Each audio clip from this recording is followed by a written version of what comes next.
if we think about organizations as a human body, HR should really be at the nerve center, which is to say the brain and the heart. They are directing how everything else acts in concert to achieve whatever the goals are and functions really healthy. The framework that I put together, it helped me, and I wrote my book many years into the coaching as I really wanted to kind of look at my process and what was helping people, because if people can't resolve their relationship with power politics, they're not going to move forward. And it's simply the rock, the map, and the snowball. And the way to think about that is the rock is get real, the map is get strategic, and the snowball is get doing. Managing a global team is complex, but Deal makes it simpler with payroll, HR, IT, and compliance all in one place. That's why over 35,000 businesses trust Deal to hire, pay, and manage teams worldwide. See how Deal works at DEEL.com/NICKDAY. That's deal.com/Nick Day. Deal, your forever people platform. Hello and welcome back, listeners, to the HR L&D podcast, the show where we explore the big ideas, the bold strategies, and the real-world insights that are shaping the future of work, the future of people, the future of HR performance. I'm your host. My name is Nick Day. I'm the CEO at JGA Recruitment Group. We are specialist human resources recruiters and search experts with offices in both the USA and the UK, and we do recruit worldwide. So if you have any particularly challenging roles within the HR space at the moment that you need some support with, please do check us out at jgarecruitment.com. I'm also the host, of course, of this wonderful show, and today I'm joined by someone who doesn't just challenge the rules of career progression, he rewrites them and has done so in his own best-selling book called Get Promoted.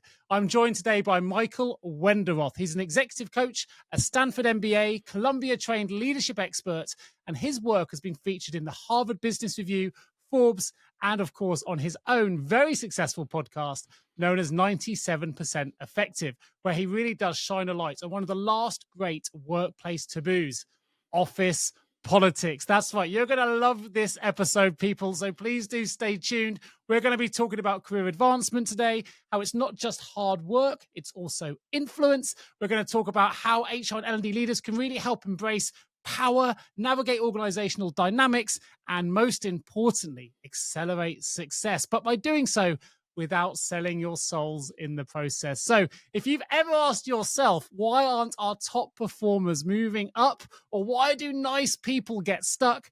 This episode is perfect for you. So without further ado, Michael, welcome to the HR L&D podcast. How are you doing? Nick, an absolute pleasure. I love the energy that you bring to the show. So I'm looking forward to our engaging discussion around the topics that you brought up. Thanks. Me too. I know you bring the energy on your show as well. We were talking off air just a moment ago. So I think this is going to be quite an energetic conversation. Anyway, let's start with our first question.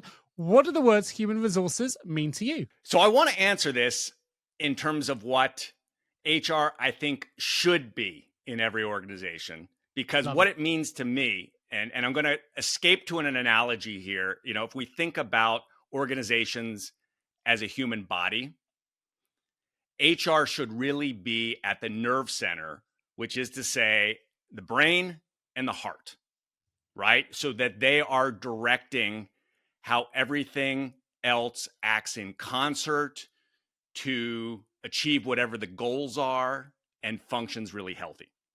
That's what I believe HR at its most powerful, should be. Unfortunately, and I think this is the reality, and we're going to talk about a lot of reality, I know, in our conversation here. I think HR really sometimes comes across or ends up in many organizations as a kind of appendage, right? Maybe at best it's like the hand that can get some stuff done, but you could live without it, right? I know many of us don't want to think of that analogy, but at worst, it's not even part of the body. It's like your outfit, which is, and think about like a uniform, right? Which is like the rest of the body, the organization's thinking of it as this kind of annoyance of keeping us in compliance and following certain rules that maybe don't totally make sense or make sense for everyone. So should be the nerve center, but unfortunately, a lot of times is the appendage. So I love that. I'm going to take it a little bit further, having listened to that response. I think it genuinely is the nerve center and the heartbeat, but the perception from others is it's just an appendage. I Mm. think that's maybe the difficult. I think that rolls us in beautifully into the conversation today, right? Because I know you're also known as the power coach, but you've helped thousands of executives get promoted. But it's often very hard for talented people to rise, particularly in the world of HR.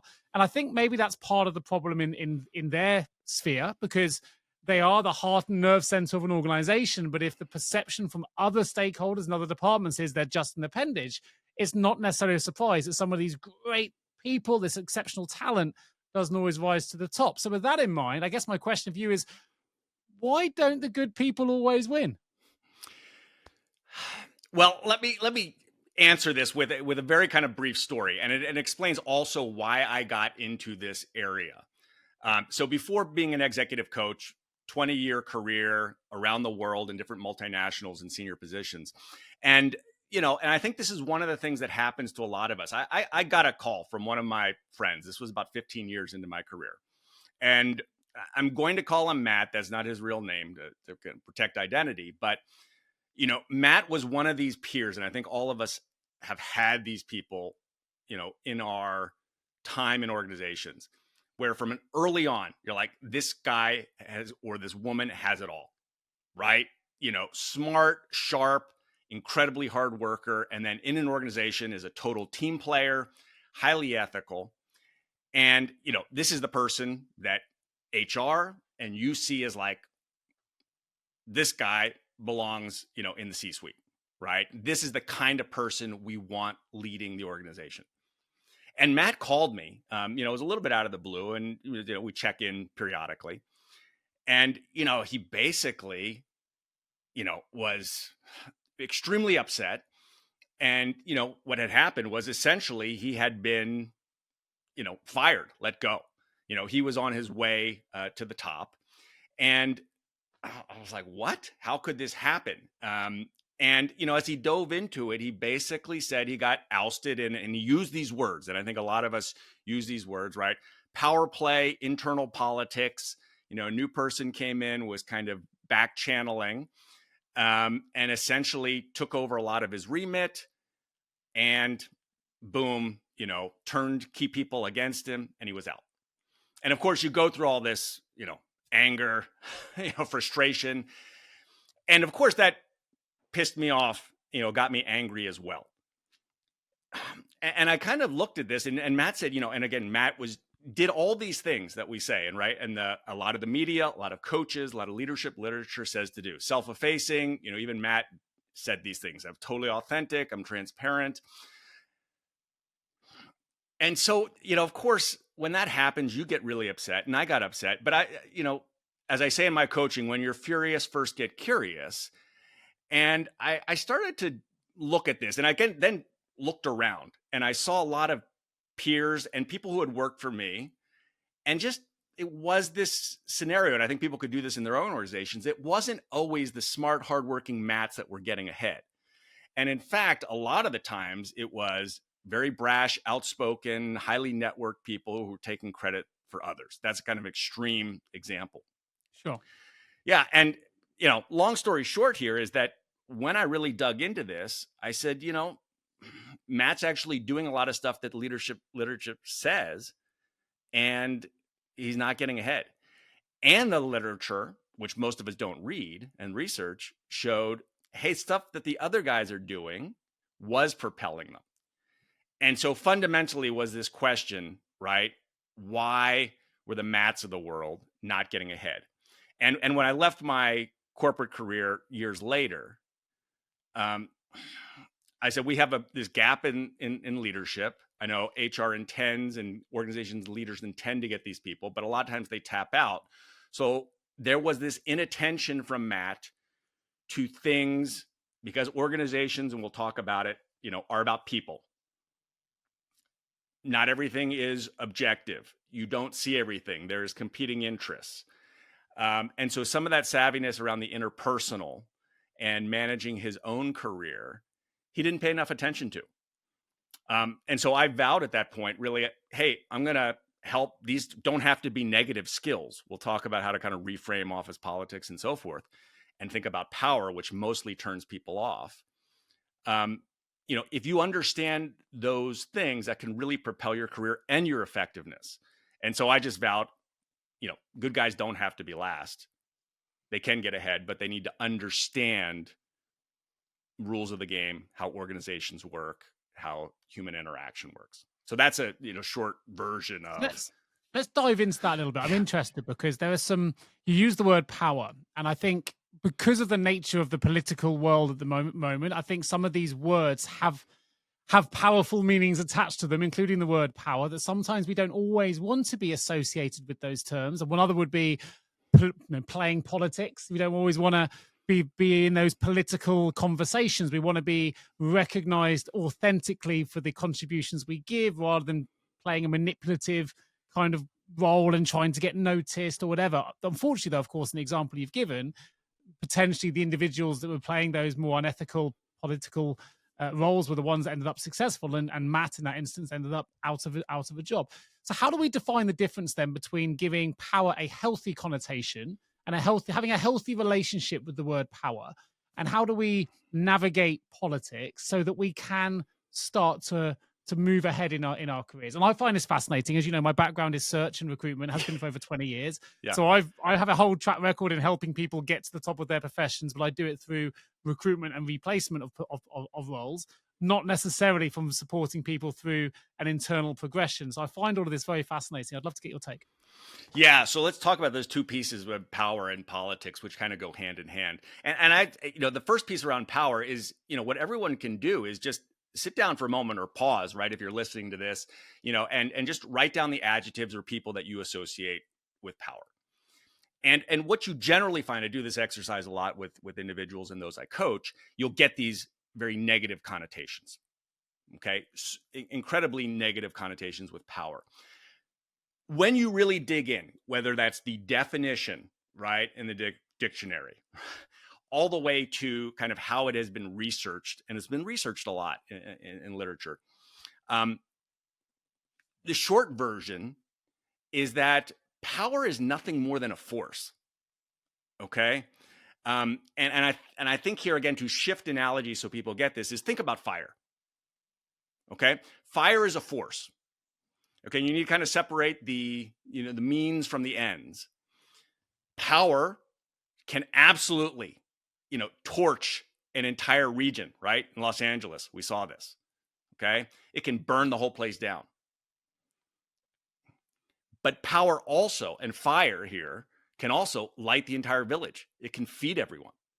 And so when you look at it as a neutral force, and you realize that it is always going on, these power dynamics within organizations, between people, you have to recognize that as a force, and how do you want to use it? It can be used to very good ends. And then people start to think about, hey, all these individuals out there who have used power for great things.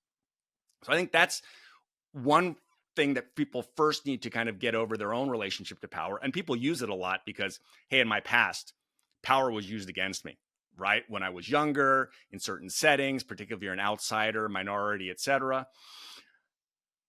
And then politics, I would say, which is a corollary to this, is simply, first of all, we have to recognize that it is like the air we breathe. It is around us. When you're particularly in an organizational setting, it's like gravity and air. It exists. And if you totally ignore it, right, you do so at your peril.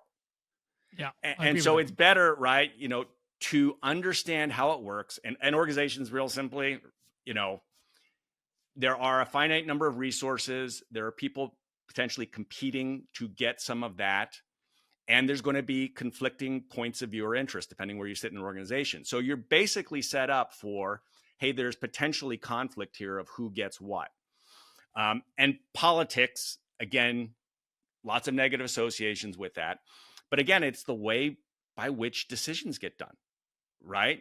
And so I think we need to recognize these two things. And then, of course, the research shows that those who really have strong political skills, who understand these elements, are the ones who rise. After you get beyond individual contributor level, you're working through other people, right?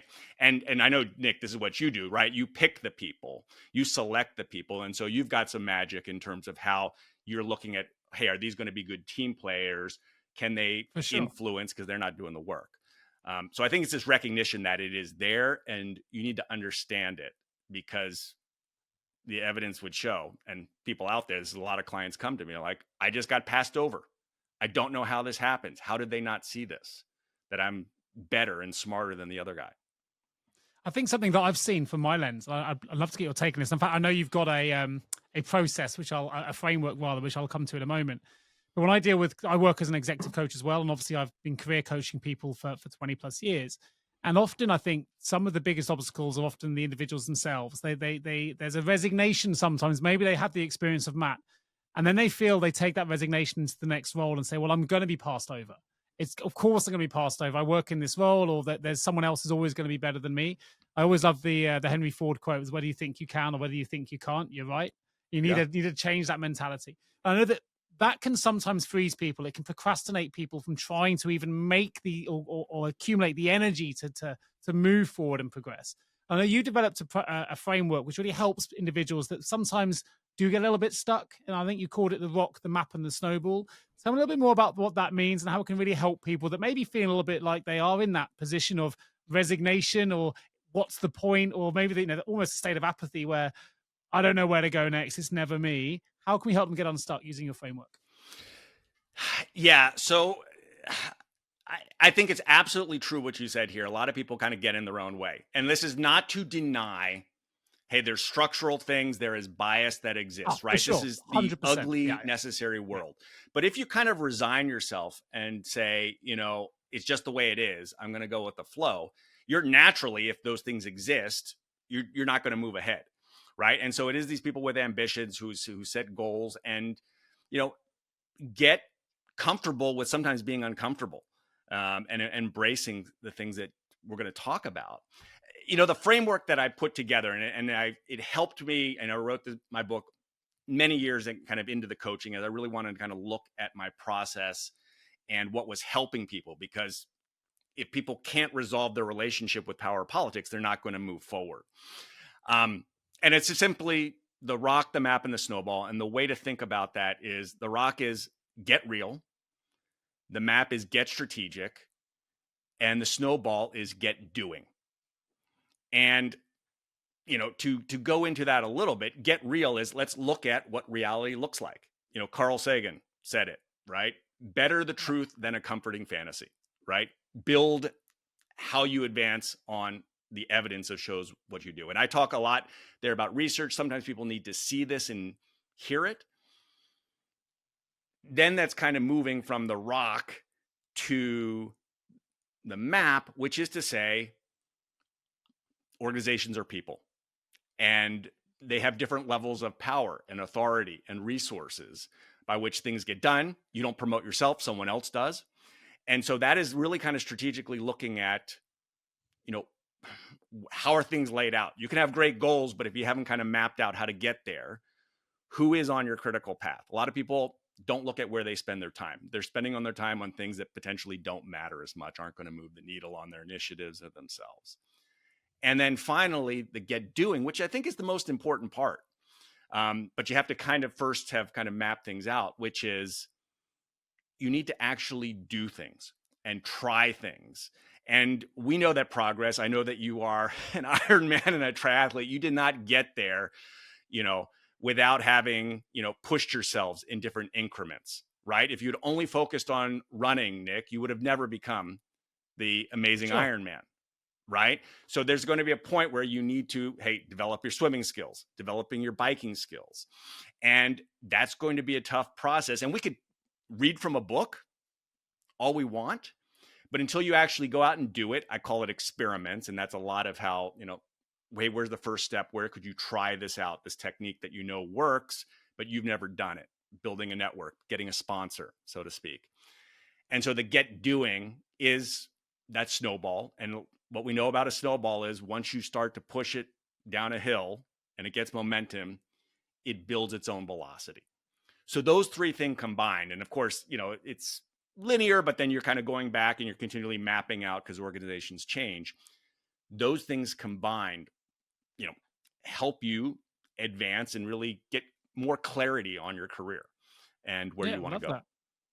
It's great. I think it really drives home the importance of self-reflection and curiosity as well, which I think are two massively underplayed skills in the modern world of work, where we need to be self-reflective and where we're, what are the things that are holding me back? Where are the skills that perhaps I could train, or the experiments I need to take to make my toolkit that little bit more professional and ready for the next move forward? And obviously that's where coaching and mentorship can have a huge impact as well, because it encourages that deep introspective view of, how do I take the next step to go forward?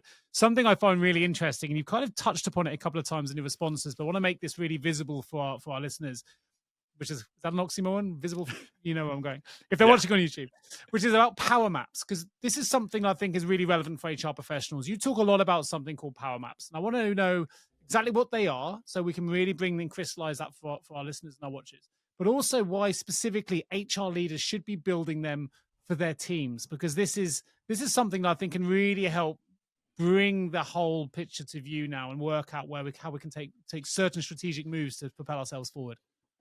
Yeah. So the power map, which I would distinguish, a lot of people think, oh, org chart, right? This is what, people's titles and so forth. But the power map really looks at, who, because again, organizations are people, we're not run by AI or computers at this point, is set up by people who have outsized say, right? Influence. Maybe that's related to title. Maybe that's related to information they know. Maybe that's related to who they know. And so if you take this look, and there's a whole exercise, in my book that examines this, you take a look at, say, whatever you're trying to do, right? Whether that's get promoted. Well, who actually decides on that? Who will have influence on that person? Or it's initiative you're trying to get through, or change, right? Change is hard, right? And so if you want to do that, you're not going to be able to do it all yourself. And so thinking about who makes that decision, who has influence, and then really lasering in on, aspects of those people. And once you do that, you've kind of laid out the landscape. This is really critical, because it shows who is on your critical path. And power in organizations, and this is why, exactly to your point, HR should look at this. It comes in very interesting areas, right? We say that kind of knowledge is power, relationships are power. There's many different sources of power, but you take like a project manager, right? Well, something that I've done in my organizations in the past, but these are individuals who have to know how to get things done without authority, and they connect all across organizations. So they have this large network of people. So they're bringing in new information. They're knowing who gets stuff done. And in fact, right, those are the type of people, not the title per se, but those type of people know things about how the organization functions or things get done. And so it behooves you to really, like, how do I learn from them? Or they've probably already mapped it out in their head, right, from their experience. And so when you do those things, you really can begin to understand, okay, what can move the needle on my team's goals, my goals, or my personal goals. And I think this is really important too, because your point exactly around what HR can do. We know that there's inherent bias, right? We tend to, someone went to the same school that we did, right? Where they look like us, we go running with them, whatever it is. And so, that's the person who comes top of mind for a senior leader. And like, oh, when they're looking for someone to give them a stretch assignment, you gravitate to those individuals. Yeah. And so HR can, if we're saying, hey, there's maybe a group of people who don't have those ties, who aren't visible. How do we create some visibility for them, to shine a light on the things they do? Or how do we get them mentorship, sponsorship, right, from individuals, right? Or even kind of coaching, right? You'll see this in a lot of organizations. People are anointed early. Therefore, they get more resources like coaching, like sponsorship, like training. And then all of a sudden becomes a self-fulfilling prophecy, right? Because you get more resources, you get more visibility, you get better assignments, you make the impact, and that just snowballs you up. And so by that same logic, those, who are not getting that need to think about, how do I engineer or make those things happen? And then HR can provide a tremendous role, right? Both in helping to identify that, training leaders on some of those things, to again, get good people, right? The kind of people we want, in areas that affect the organization in positive ways. There's something, I'm going to take this conversation a slightly different direction because I read something that actually I was in tune with, and I'll preface this the reason why. But what I read was you said that sometimes being too authentic can hold people back along those lines. And I thought, well, that's quite provocative. And it made me remind myself of an interview that I did on another show held by Judith Germain, brilliant podcast called the Maverick Paradox Podcast. And she asked me the question of whether we should all, we should be able to bring our true selves to work. And my answer at that time was, I don't know if I want to, because I have different identities. There's identity as Nick as an Ironman, identity as Nick as a father, identity as Nick as the clown at home. And I don't always want all of that authenticity to always be present in the workplace. I have a different identity at work sometimes, and that's my choice of what I want to bring forward. We had a whole conversation piece around it. So when I read this about being too authentic can sometimes hold people back, it brought me a little bit back to that interview I had about a year ago. And it is quite provocative, and it links to this office politics paradox as well. So I wondered if we could just unpack that a little bit. I'd love to get your view, because all I've read is the line. I don't know the context behind it, so I'm really intrigued. HR leaders. I'm Nick Day, host of this podcast, but also founder of JGA Recruitment Group. And here's what I hear every week from top HR leaders. They say, Nick, we can't find the talent. It's our biggest challenge. And when we do, we can't retain them. Well, that's where we come in. At JGA, we specialize in HR recruitment and only HR recruitment. From executive search assignments placing CHROs to contingency hires finding HR pros to global HR transformational contract placements and every people role in between. Across every vertical and at every single level, we know where the top people are, what motivates them, and most importantly, how to get them excited about your opportunity, even if they're not actively looking. With engagement rates over 90%, we don't rely on job boards. We rely on relationships. We place fast, we place right, and we do it in a way that reflects your brand, your values, and your goals. So if you're building a strategic HR function, please don't leave it to chance. Visit jjrecruitment.com or reach out to me directly, and let's build the future of work together. Yeah, I mean, I think, we've been in a period of heavy authenticity, right? If you Google it, it was the big word. It was the big part of leadership, et cetera. I think things are swinging a little bit in a different direction now. But, for the most part, I mean, let's just take an example. As I talk to new clients and they say, hey, I was being authentic because I kind of just shared exactly how I felt in my view towards this idea I thought wasn't so great. Happened to be the boss's idea, said it publicly in a forum that made the boss look bad. And so I think there's many definitions of authenticity, right? And that will be a way I think a lot of people use it and say authentic is just sharing everything about myself, or hey, I'm totally uncertain right now of what to do.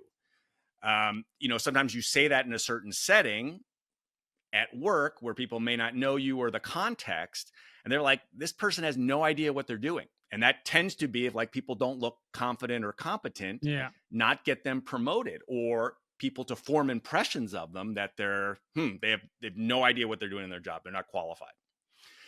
And so I think we need to be careful of, what is your true self is also this huge, amorphous thing, right? We are many selves, right? You, when you were 8, when you were 20, right? If you think about your triathlon journey, you were not the same. No, for sure. Yeah. I mean, and we've all had our dirty laundry at certain points, or we've shifted. And so, to say you're going to cling to one authentic self or way of being, I think everything is situational. And so you need to kind of revisit that and think about, hey, maybe it's being authentic to what the situation is. And you could still have core values. And there, I think there's definition of authenticity.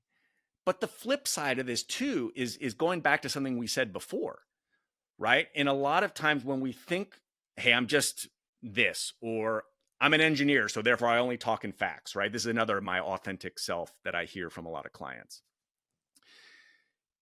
You can dig in and hold an identity that then doesn't serve you if you want to grow. So if you're that, to take that example, the engineer says, I'm only data. Well, when you get to a point, you're talking to marketing, you're talking to the executive suite, they may not care about some of that data. They need to hear it and it needs to connect to them in an analogy. Okay. And the engineer may say, well, that's not my authentic self. That's kind of like marketing BS. But that may make you effective. And by clinging to the data approach, you're preventing yourself from growing, right? And so that kind of rigidity, prevents us from becoming more of a flexible, multifaceted person to say, hey, there'll be times you want to draw from data, but there'll be times that you need to move people through analogies. And that example, we can extend to many things. And to go to your point around politics, is my authentic self is like, oh, I'm, they'll say brown nosing or backstabbing, right? As different things, but you could reframe those. Brown nosing, well, we all like to feel good about ourselves. Great amount of social science evidence. And so if someone is complimenting you sincerely, maybe even flattery, right? I mean, you tend to feel better about yourself. You feel better about the other person. Lots of experiments. We don't need to talk about the social science here. And so, you have to work with those people, especially when you get to senior levels. You don't get to choose, right? I know you've been in them, Nick, and I've been in them. People out there have been in them. Sometimes you just got to make things work. And if it means complimenting someone on something so that you can at least talk, that may help advance the overall agenda. So that's the part where I think we can reframe and, ultimately you still decide where you want to go, what you're willing to do or not do. And there's plenty of unethical things that, can be taken. But simply by dismissing politics, which is essentially persuasion and influence. Okay. And everyone does that. I mean, that is part of everyone's job, particularly if you're in a white collar job. I think on the authenticity piece, sometimes we can let our egos get ahead of our authenticity sometimes by saying, I want to shout from the rooftops that I am the most empathetic person in the world, whatever that might be, right? But from an office politics perspective, there'll be bias in terms of how people receive that statement. And they may go, well, I've got a really important change agenda that's going to require huge amounts of resilience. I'm not sure if I need the most empathetic person in that role. Right. That's not to say that individual doesn't have the level of resilience required and can't put that hat on and be that individual. But I do think sometimes if we take it too far and we shout from the rooftops who we believe we are and want to do that in a psychologically safe space and that to be received, we can't control how it's received. We can make an assumption, but if we get that wrong, actually, I can understand how that could work against you. If an individual needs a certain thing, we don't know how sometimes that authenticity you may be delivering may be being received, and I think that's sometimes where it can cause some challenges as well in terms of what I've seen anyway. Yeah, but I'd love to know.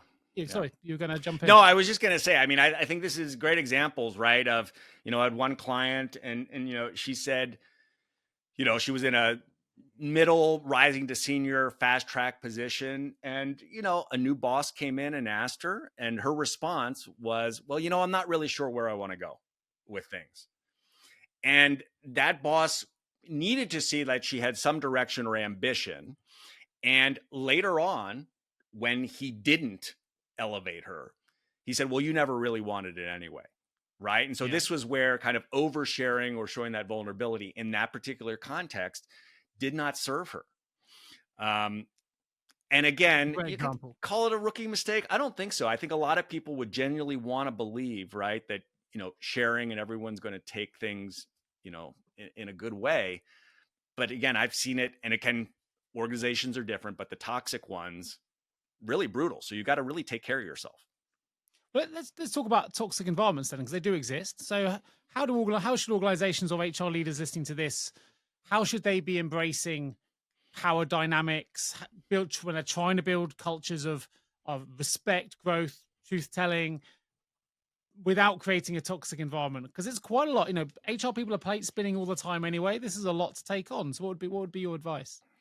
Well, this goes to where we started the show, which is HR really having some power and influence, right?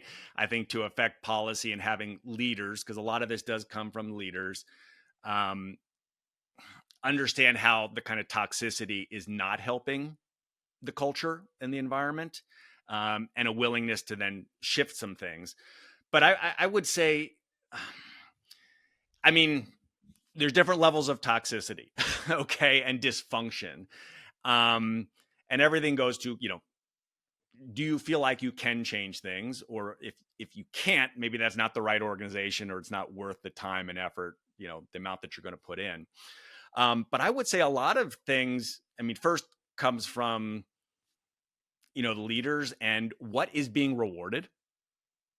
This is, I think, a real simple one that HR particularly can examine, right? Who's getting promoted? Who's getting the big bonuses? Who's getting the plum assignments, right? And of course, you have to have leadership, right, who's willing to hear those things and saying, hey, on the wall, we talk about cooperation and stuff.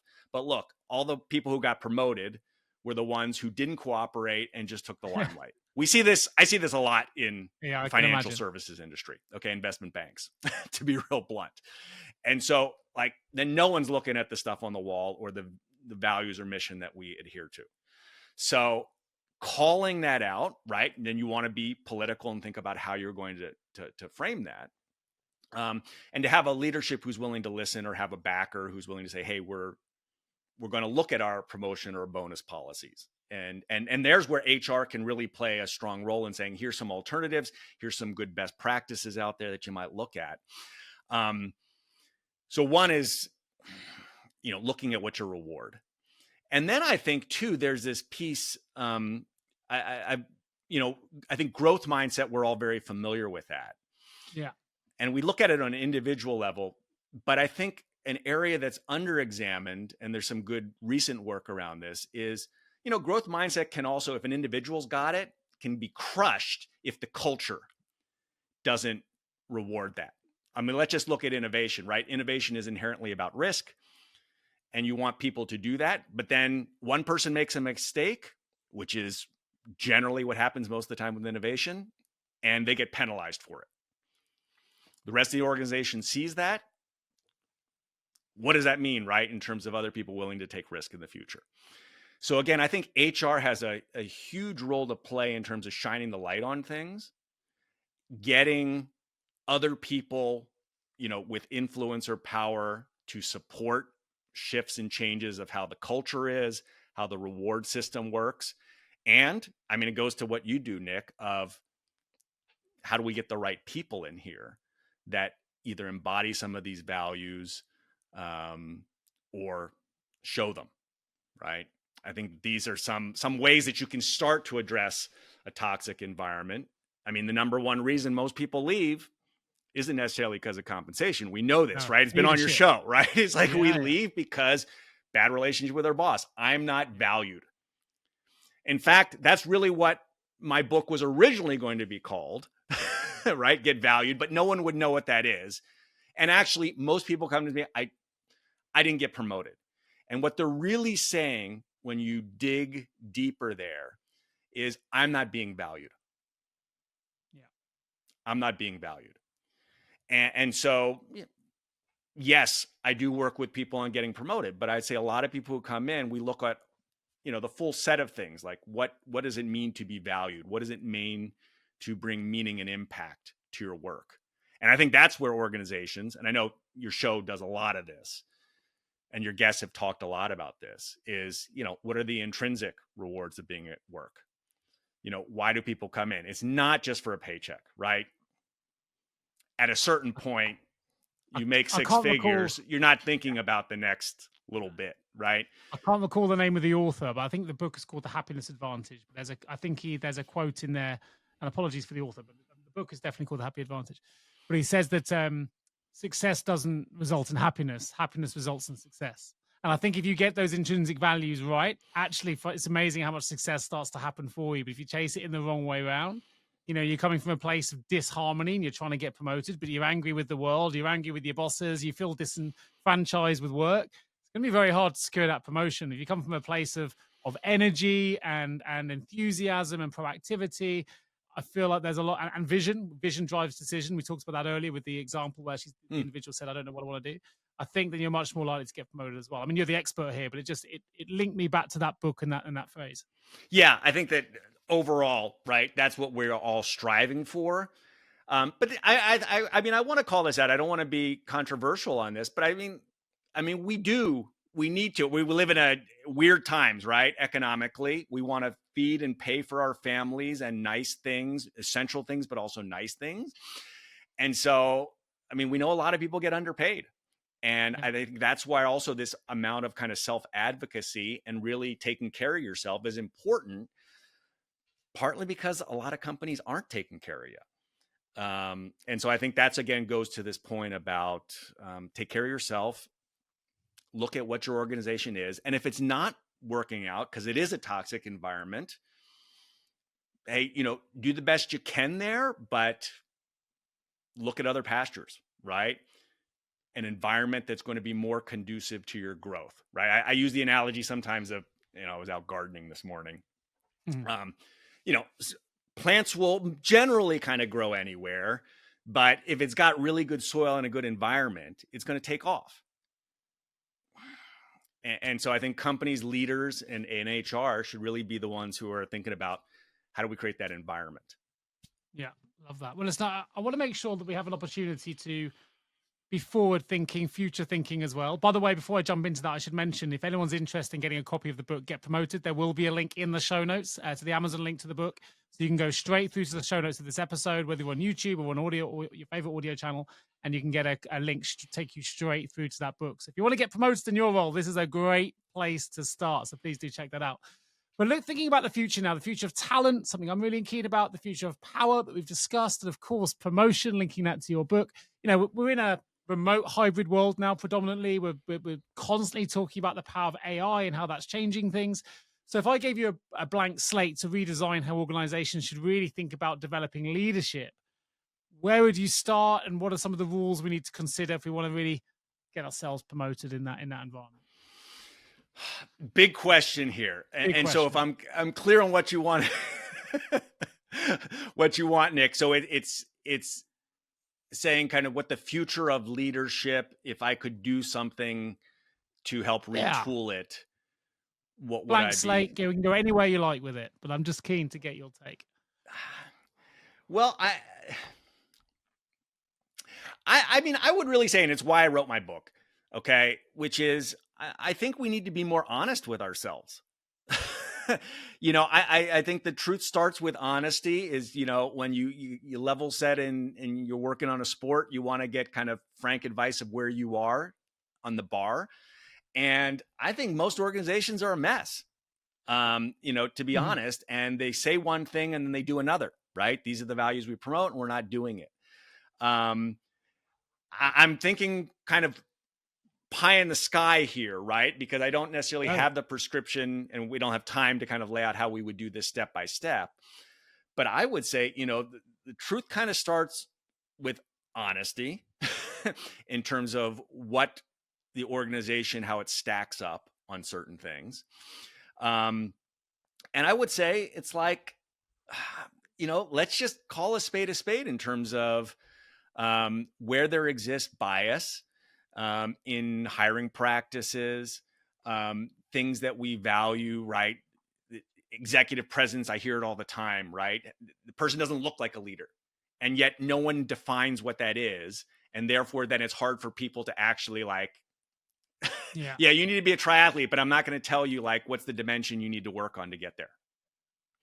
And I think that's just not great for the organization, definitely not great for the individuals who bear the brunt of this.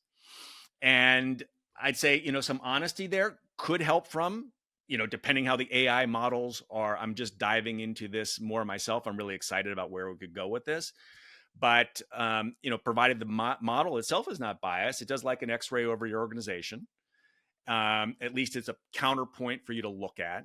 in terms of how people are hired, rewarded, etc. And then I think, we're telling the truth, and based on that and what we know about human nature, we know social science is quite good, right? In terms of what types of things advance us. I mean, I lay a lot of that out in my book. Then we could actually start to go do something about it, right? Versus, and I think this is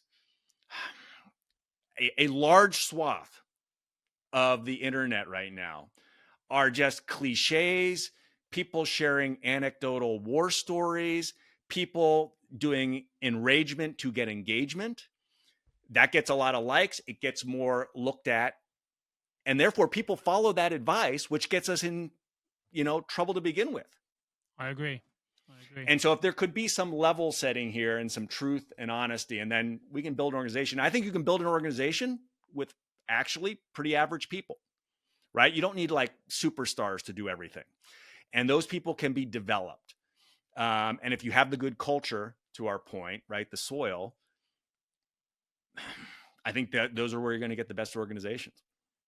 Right. So I hope I've answered your question. I think it was a provocative one, and it was. I love it. I think honesty and transparency is central to that. I think transparency is key. I mean, to be honest, you gave a good example earlier with the individual who was overlooked for the change project or the promotion when they said, I'm not sure I want to go, and they said you lack direction. At least there was some transparent feedback that next time that individual goes into a similar meeting, he or she is not going to say, I don't know what I want to do. They're going to say, I want this role and this, I want to take it. And there's some learning to be had in there to try and improve the situation next time around. Yeah. I have to ask the question, because you've got your own podcast, very successful podcast, over 100 episodes. I know we were speaking offline. It's called 97% Effective. Tell me a little bit about the show. Tell me a little bit about the title. I'm keen to know more. And if anyone wants to subscribe, I will put a link in the show notes.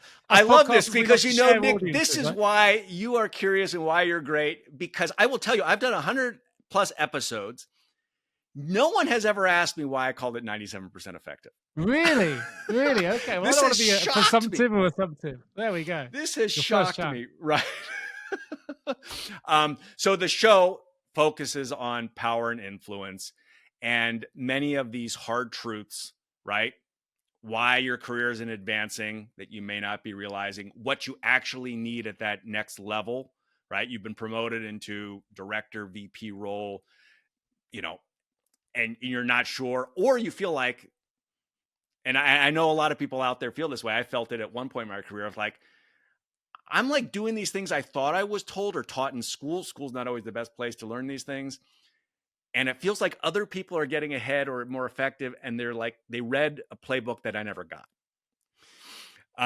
So that's what the podcast is around: career advancement, leadership, kind of hard truths that are grounded in reality and evidence. And a lot of examples there. So I have academics and coaches, as well as, executives come on and talk about this very frankly, about what propels you and what you can do. But the name, to your point there, is... Drum rolls to going here, I think. Yeah. First time, 100 episodes. We haven't had it. I've got little sound effects. I feel like I should put one on. I probably haven't got one here somewhere. So the name of the show, right, is I wanted a name that was different, right, in terms of branding, right, that could actually go in a lot of different directions. Because like you, I'm very curious, and I feel like at some point I'll move off this topic, but there's plenty to mine on that topic. And so I wanted something that could, encompass a lot of different things. And it is to make people more effective at work, ultimately, whether that's for themselves or for the organization. And I just truly believe that we're not 100% effective. I think there's, other powers that are that way. So we're striving to be the best. And hey, 97%, I would take that over anything else. And so that's why the show is called that, right? Got legs to be used in multiple branding scenarios, but it's really about how do we become much more effective at what we do. Amazing. Well, it works for me. This has been fantastic navigating this conversation. I recommend everyone goes listen to the podcast. The beautiful thing about podcasting is we can share audiences. There's always time and space to listen to more than one show. If it's a great show, let's go give it a listen. Go give it a subscribe. I'm definitely feeling like I want you on my show too. So we're going to make a date. That sounds good. Well, listen, let's open the HR L&D vault. A few short, sharp questions are going to give my audience. They're going to change the view here. So first one is all about advice. So for L&D leaders, for HR leaders who are really trying to accelerate their talent pipeline, what's the one piece of advice you'd give them? So, Nick, I would say don't play small, right? And for HR leaders, they can be that nerve center, and they should be that nerve center versus how they're perceived, or some of them are. Build more power and voice. And then we are going to get better organizations. Love that. Okay, this is going to be an interesting one. You've worked with HR leaders, you've coached leaders and execs. So what's the one mistake you've seen leaders make repeatedly, and how can they fix it? The one mistake that leaders make repeatedly, and how can they fix it?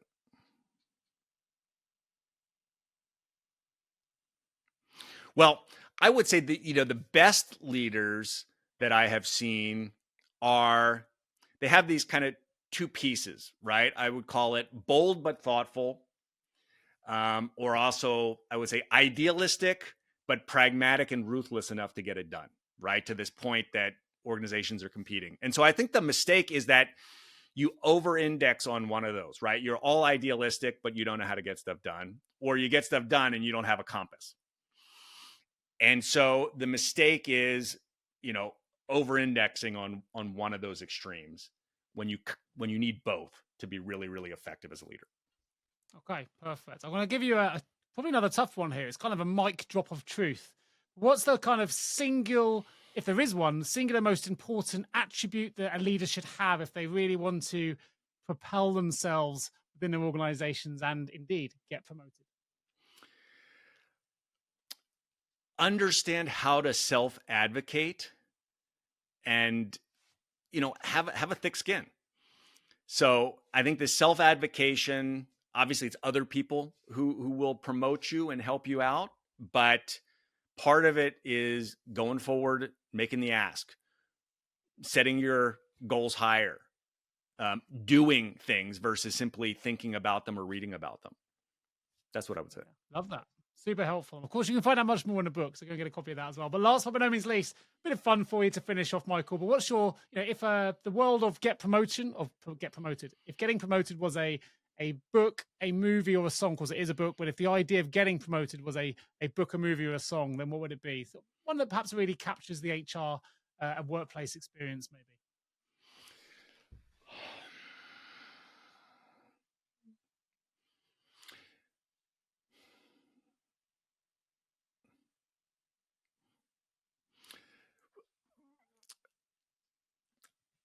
I'm going to say Game of Thrones. Okay. Because I really believe that we need to understand. I mean, I finally sat down and watched the whole series later after it came out, but I think there's a lot of truths in there. I think there's a lot of, people who have different ends in mind, but really understanding power and the means and that you can use that for good. You can use that for good. Fantastic. And a lot of people getting promoted in Game of Thrones as well, I would say. It's all about that's right. And there's a lot of people who get changes, right? left on the sidelines. And we don't want anyone on your show or my show to be on the sidelines, right? You want to be in the game. You want to be in the general management, right? That's determining where that team is going to be going, not on the sidelines by any means. Amazing. Well, I'd like to think my listeners and audience will agree. It's been a super powerful conversation. I don't mind using that word powerful today. I think I'm using it in the right context. A really powerful conversation, one that's going to challenge, inspire, and hopefully activate a lot of our listeners to thinking about the idea of getting promoted a little bit differently. You've given us the tools to navigate what is the real game of growth, right? And I've loved your questions, Nick. It's been great. It's been great. A huge thank you. Of course, if anyone does want to I'm going to mention one more time for those joining us late, perhaps on the audio, there are some free chapters of this book. If you want to find it out before, sort of try before you buy, you can go to changwenderoth.com, where you'll find the website with more resources, some free book chapters. I will put a LinkedIn link as well to Michael's profile if you want to connect. There's obviously a link in my show notes as well for his podcast, 97% Effective, and of course a link to the Get Promoted book. If you really want to find out what you're missing or what's holding you up, that is the book you need. So please do reach out. I just want to say, look, if you've really enjoyed listening to this episode, please do remember to follow, rate, subscribe, review, do all the things that are positive to help amplify the message. Share it with all of your HR and L&D colleagues and friends or leaders or anyone you think might get something from today's show. We really want to raise the profile of human resources worldwide, and you can really help me do that. So if you can do that, that'd be great. Until next time, I've been your host. My name is Nick Day. Today, you've been joined by the wonderful Michael Wenderoth for a thrilling adventure around the world of getting promotions. So I hope that's helped. I look forward to bringing the next episode real soon. Michael, thank you ever so much. Global teams are more connected than ever, but managing payroll, HR, and IT can still feel fragmented. Deal simplifies global work with one platform that keeps everything running smoothly. No compliance guesswork, no third-party payroll, just seamless operations backed by 24/7 expert support. That's why over 35,000 companies trust Deal to handle their global workforce. Visit deal.com/nickday to see how Deal can help. That's DEEL.com/NICKDAY. Deal, your forever people platform.